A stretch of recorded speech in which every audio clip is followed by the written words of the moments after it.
Uma boa tarde a todos. Rogamos que os benfeitores amigos nos envolvam com as suas vibrações de amor, de saúde e de paz. Com relação à vida, o ser humano, se dispor a estudar, a analisar com cuidado e com atenção, ele vai identificar que existem algumas alternativas de pensamento e de modo de ação. Nós vamos discorrer rapidamente na tarde de hoje sobre alguns conceitos sobre essas 5 alternativas, que são a doutrina materialista ou materialismo, a doutrina panteísta ou panteísmo, a doutrina deísta ou deísmo, as outras doutrinas dogmática ou dogmacismo e a doutrina espírita ou o espiritismo. Ainda são bem poucos aqueles que não cuidam, que não se preocupam com o dia de amanhã. A gente tem um nível de ansiedade muito grande sobre o que vai acontecer amanhã, daqui a um mês, daqui a um ano, o que vai acontecer com os filhos, com os netos, que mundo vão enfrentar. E às vezes essa nossa inquietação, ela passa além das 24 horas e logicamente se estendendo ao longo de semanas, de meses, de anos, ela vai chegar a um momento em que todos nós vamos passar, que é a morte. Por mais que nós vivamos dezenas de anos, quem sabe chegando a uma centena, não são muitos, mas alguns chegam a 100 anos, vai chegar um momento em que o organismo não vai dar mais condições físicas de reter a vida. E aí a gente sabe que inevitavelmente vai acontecer a morte. E muitos de nós, se não a maior parte, já começam a pensar e perguntar o que acontece depois. Tá? O que acontece nesta vida que vai além da vida, que alguns têm a expectativa de que seja esta vida eterna. Tá? Então a pergunta principal: nós viveremos ou não depois daquele dia ou da passagem da nossa morte? Não, a gente não pode fugir dessa pergunta. Tá? E a suprema alternativa que nós vamos buscar é nós sabermos se há uma continuidade ou não e como nós nos posicionamos em relação a isso. Apesar de todas as inovações culturais, os avanços científicos que nós verificamos depois do lançamento do Livro dos Espíritos, que foi em 18 de abril de 1857, pelo codificador Allan Kardec, até os nossos dias, essas 5 alternativas principais não receberam um acréscimo importante. Ainda elas se mantêm.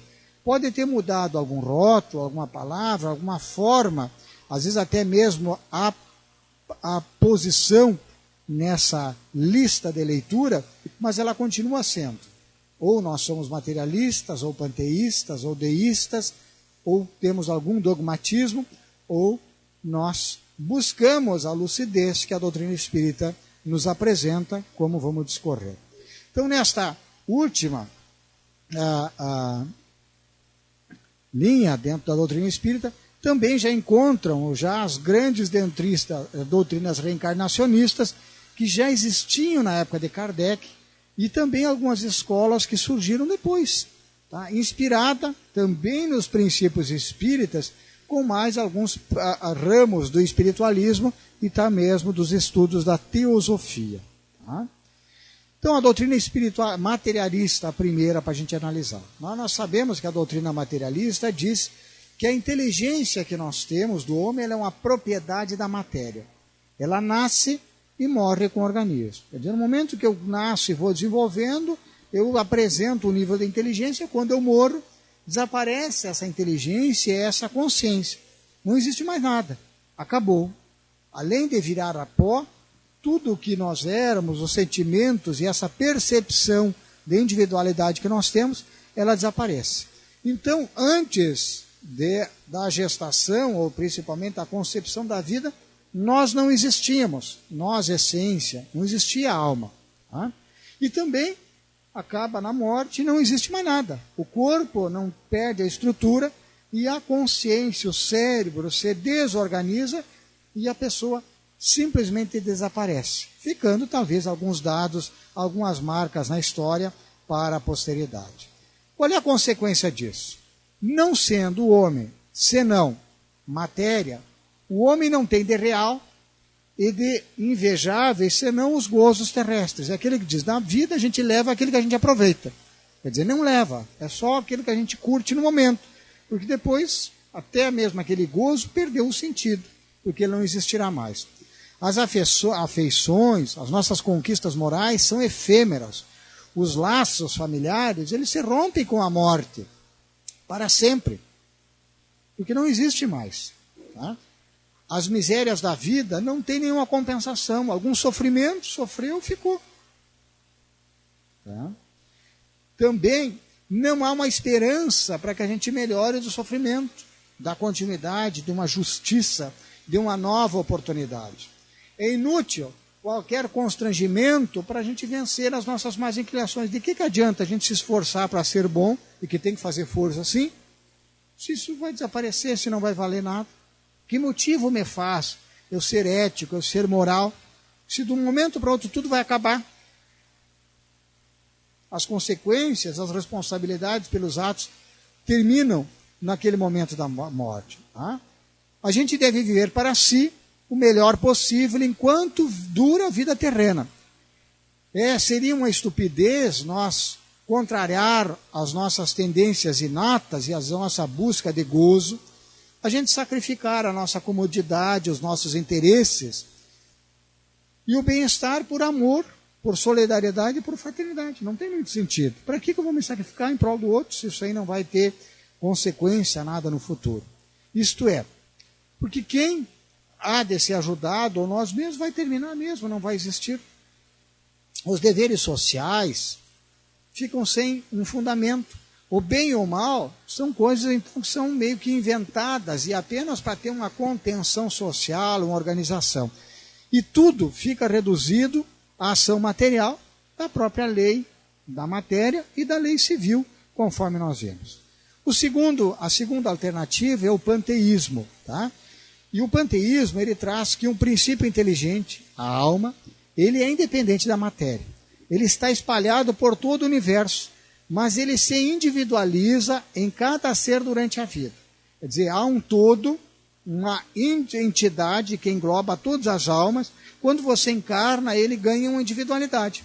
E quando a gente desencarna, quando morre, nós voltamos para essa todo comum, assim como, por exemplo, uma gotinha de água que a gente tira de uma grande bacia, ela faz parte daquele todo, daquela água. Tu tira, no momento a gota é a gota. No momento que você morre, a gota volta a se diluir, desaparece no meio de toda aquela quantidade de água e perde a individualidade. Deu para entender?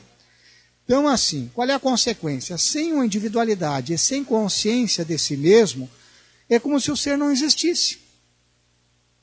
As consequências morais dessa doutrina são muito parecidas com as do materialismo. Por quê?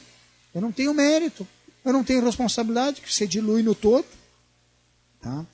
Também é interessante nós observarmos que um determinado número dos panteístas admite que a alma inspirada ao nascer por esse todo universal, que Deus está presente no todo e que de certa forma nós faríamos parte desse Deus, ele conserva a sua individualidade por um tempo indefinido, não voltando então à massa geral, senão depois de ter alcançado o último grau da perfeição. Quer dizer, alguns panteístas admitem que a gente fica individual até se aperfeiçoar. Quando a gente se torna perfeito, a gente se une ao Criador que é perfeito. Tá? As consequências dessa variedade de crença também são parecidas com as das outras da doutrina panteísta propriamente dita. Porque é inútil qualquer trabalho para adquirir conhecimentos dos quais a gente vai perder a consciência, já que a alma se aniquila depois de um tempo que é relativamente curto. A terceira alternativa é a doutrina deísta. O deísta, ele compreende duas ordens bem distintas de crentes. Os deístas independentes e os deístas providenciais. Pode se parecer difícil, mas não é, como a gente vai ver. Os primeiros, os deístas independentes, creem em Deus e admitem todos os seus atributos como Criador. Quer dizer, Deus é poderoso, é único, é soberanamente justo, é bom. Tá? Deus diz e estabeleceu as leis gerais que regem o universo. Mas essas leis, uma vez estabelecidas, funcionam por si sós, sem que o seu autor cuide delas. As criaturas fazem o que querem ou o que podem, sem que ele se importe. Não haverá uma consequência. Né? Como disse Jesus, semeadura livre, mas colheita obrigatória. Como se Deus não se importasse, se as leis de Deus não gerissem conosco. Tá? Não há uma providência, e desde que Deus não se ocupa conosco, de nada adianta a gente, por exemplo, pedir uma prece para agradecer ou uma prece intercessória. Ele não vai nos ouvir mesmo. Ele está nem aí para nós. Quem nega a interferência da providência divina na vida do homem faz como uma criança que se julga bastante capacitada para dispensar a tutela, os conselhos e a proteção dos pais. Ou pensa que esses não devem mais se ocupar com ela desde que lhe deram um ser. Imagine um pai ou uma mãe que tem os seus filhos. Os filhos crescem, adquirem uma certa independência, mas sempre vão ser motivo de preocupação dos pais e da mãe. E muitas vezes está lá o pai e a mãe socorrendo, ajudando, né, apoiando os filhos. E se não o fazem, estão à disposição, às vezes, para ajudar ou até gostariam. Tá?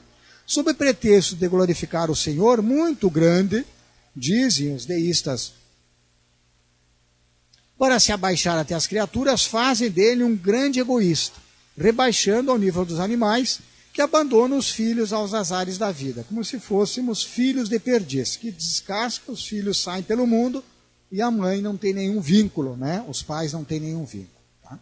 Essa crença é filha do orgulho e encerra um pensamento de se libertar de um poder superior que fere o amor próprio de cada um.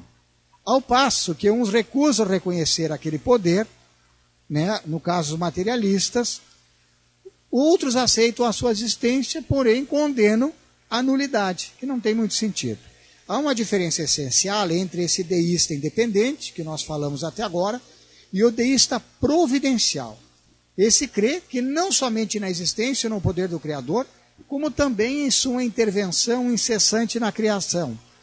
Não admite, porém, o seu culto, o seu louvor a Deus, nem esse dogmatismo religioso de acreditar e achar que Deus pode ser buscado em talvez de preces intercessórias como nós fazemos. Tá?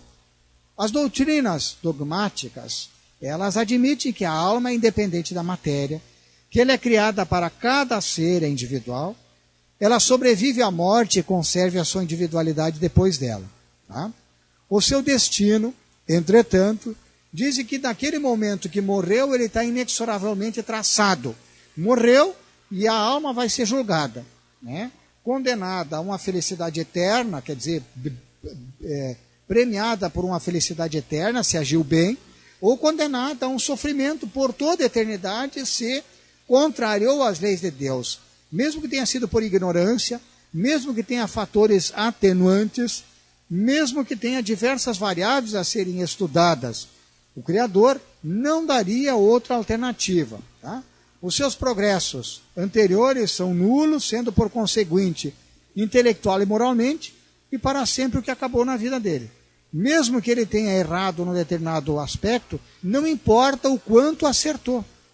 Tudo de bem, se fez alguma coisa que é considerado algo irreparável, aquilo acaba condenando para a eternidade. De certa forma, contraria uma própria fala de Jesus em que diz que o amor cobre uma multidão de pecados. Então, o destino do mal, sendo condenado a castigos eternos e irremessíveis numa região infernal, ele nada colhe se ele se arrepender. Se eu chegar ao final da vida, aonde às vezes as forças lhe desgastaram, e ele vai perceber que o orgulho, que a vaidade, que a prepotência de nada lhe valeram, e ele se arrepende e diz assim: se eu tivesse a oportunidade agora, dorido, experienciado, eu agiria diferente, não tem sentido nenhum. Então Deus recusa a possibilidade dele reparar o mal que fez. Já do bom é recompensado com a vista de Deus e com a perpétua contemplação dos céus. Os casos de condenação ou de salvação ficam, então, à decisão ou juízo, às vezes de religiosos, de deuses, de homens, que se arvoram representantes de Deus, e que a gente sabe são falíveis. A quem, segundo a doutrina dogmática, foi dado o poder de condenar e, inclusive, de absolver alguns pecados. E aí a história está repleta de erros e acertos que fazem a gente pensar. Tá?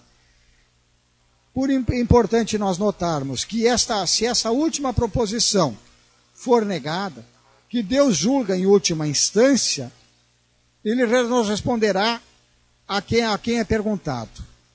Qual é, então, o valor da decisão pronunciada pelos homens, pois que ela pode ser anulada? Se alguém julga e depois diz, não, mas no final a justiça divina é prioritária, de nada adiantaria, tirando um pouco a autoridade das religiosos em nome de Deus. Há uma separação definitiva e absoluta dos condenados e dos eleitos. Há uma inutilidade de socorros morais e de consolações aos condenados. Então há uma criação de anjos ou almas privilegiadas, de classes especiais, que são inclusive isentas de todo o trabalho para chegar à perfeição e etc. Qual é as consequências? Há alguns problemas graves que ficam sem solução e que nós, com a lucidez da doutrina espírita, temos que nos questionar. Primeiro, aonde vêm as disposições inatas, intelectuais e morais que fazem os homens nascer, alguns já com uma tendência para o bem e outro para o mal, um inteligente e outro limitado? Por que Deus capacitou e deixou alguém incapacitado? Por que alguém trouxe uma tendência boa e o outro tem uma tendência perversa desde criança, desde bebê? Quem tem mais de um filho, observa mais de uma criança, às vezes muito pequena, tu vê as tendências inatas. E por quê?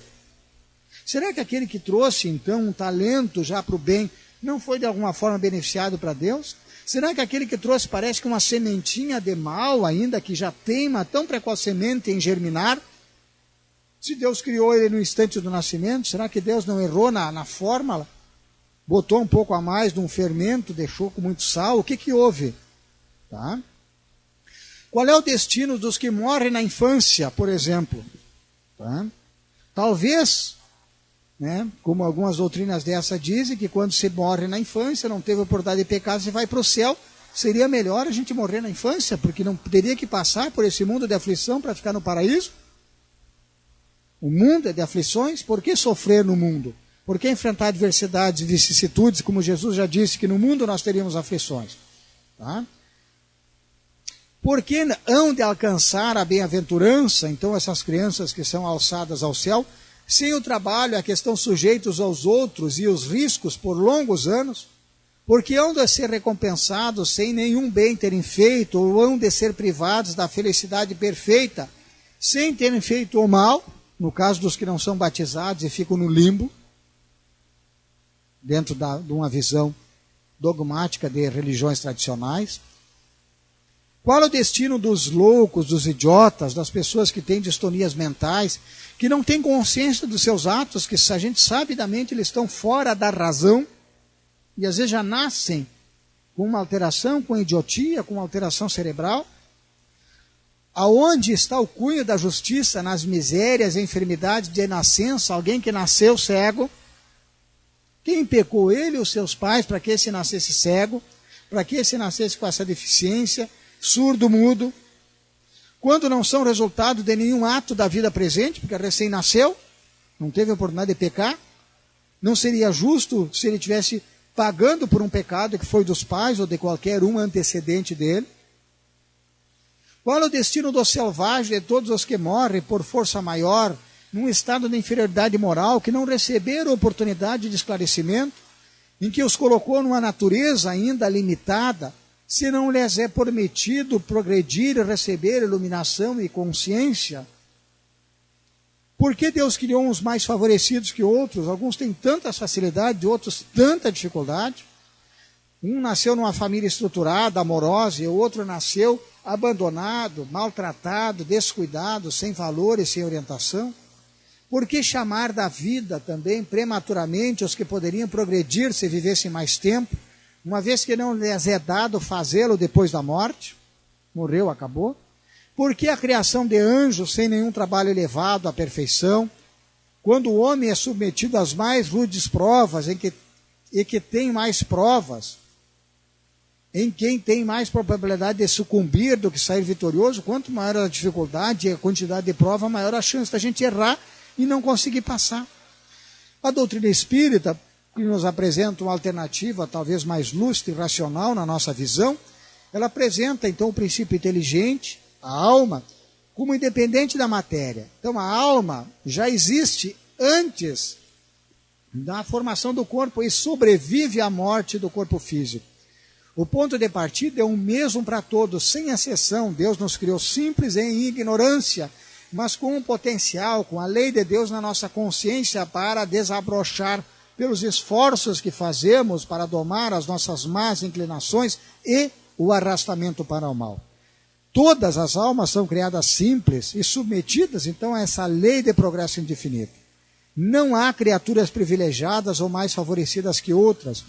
Os anjos, na visão espírita, são almas elevadas à perfeição depois de terem passado, como as outras, por todos os degraus de evolução desde a inferioridade. Do átomo ao arcanjo, tudo se encadeia na lei de Deus. As almas ou os espíritos progridem mais ou menos rapidamente em virtude do seu livre-arbítrio e na medida do seu trabalho e da sua boa vontade. A vida espiritual é a vida normal. A corpórea, ela é uma vida ainda do espírito, mas ela é transitória, ela é impermanente, enquanto este se reveste do invólucro material, que nos permite trabalhar as sensações, as emoções, e que nós abandonamos essa veste que volta ao pó, porque não serve mais, mas o espírito imortal leva as conquistas e as fragilidades, as necessidades de reparação nas vidas sucessivas que ainda voltará a ter para se aperfeiçoar. O espírito progride, então, no estado corporal e no espiritual. Aquele estado espiritual, porém, lhe é necessário até que tenha alcançado o corporal, melhor dizendo, lhe é necessário até que tenha alcançado um determinado grau de perfeição. Vai chegar um momento em que não precisamos mais passar pelas vicissitudes da matéria. A alma se desenvolve pelo trabalho, a que está sujeito pelas próprias necessidades. A fome, o frio, fazem com que a gente tenha que trabalhar, a doença, as dificuldades. E com isso vai fazendo com que o homem desenvolva conhecimentos práticos que são especiais e que fazem a evolução da própria sociedade. Como é insuficiente uma única existência para nós atingir todas as perfeições, o homem reencarna, ele volta a viver, tomar um novo corpo quantas vezes lhe for necessária. Então, reencarnando, através do adiantamento adquirido nas reencarnações anteriores, ele pode trazer talentos que podem estar adormecidos ou eles aflorados para lhe ajudar no seu progresso na vida subsequente, na vida espiritual. Quando ele adquiriu no mundo tudo o que pode do mundo adquirir, ele sobe a outros mundos mais adiantados, vai subindo na escala da hierarquia dos mundos. Nós estamos no mundo de provas e expiações, temos mundos regeneradores, mundos felizes e mundos divinos.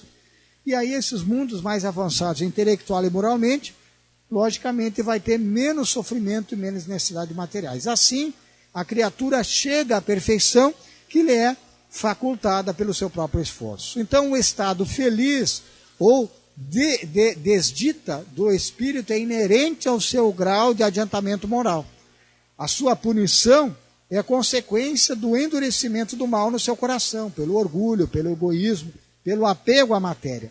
De maneira que são essas próprias imperfeições que nos causam essa forma de castigo ou consequências, nos levando a espalhar sementes que não são boas, que deixam ainda, e às vezes são verdadeiramente más, mas como nós vamos ter que colher, nós vamos receber. Então os espinhos, as flores, o doce sabor do fruto bem plantado com consciência.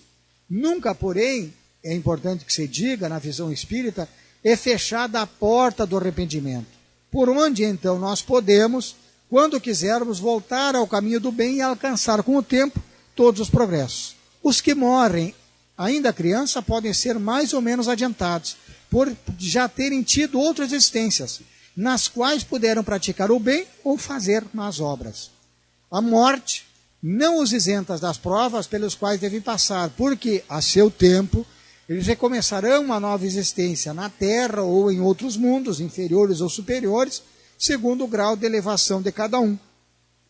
A alma daqueles que estão com alterações neurocerebrais, estão fora da consciência, loucos ou por alguma forma de idiotia, é da mesma natureza das outras, e a sua inteligência pode até ser muito grande, só elas estão sofrendo de insuficiência dos meios, da estrutura cerebral para se manifestar, para entrar em relação com seus companheiros. E isso pode ser uma expiação ou também uma provação. Tá? E normalmente isso acontece, no caso de provação, quando abusaram da inteligência em anteriores existências e aceitaram voluntariamente a pena que os reduziu a essa impotência para expurgo do mal que eles fizeram. Nós verificamos, então, nessas 5 alternativas, que a doutrina espírita tem propostas muito lúcidas, muito coerentes, de muito bom senso. Por isso, o convite para que nós estudemos a doutrina espírita, pois que ela é uma filosofia que, sobretudo, nos capacita para usarmos o nosso livre-arbítrio com discernimento, com tranquilidade, e que nos permite viver melhor. Desejamos a todos que nos ouvem, que possam pensar e, principalmente, que se aprofundem nos estudos da doutrina espírita, pois que ele é um farol para as nossas vidas. Muito obrigado pela sua atenção.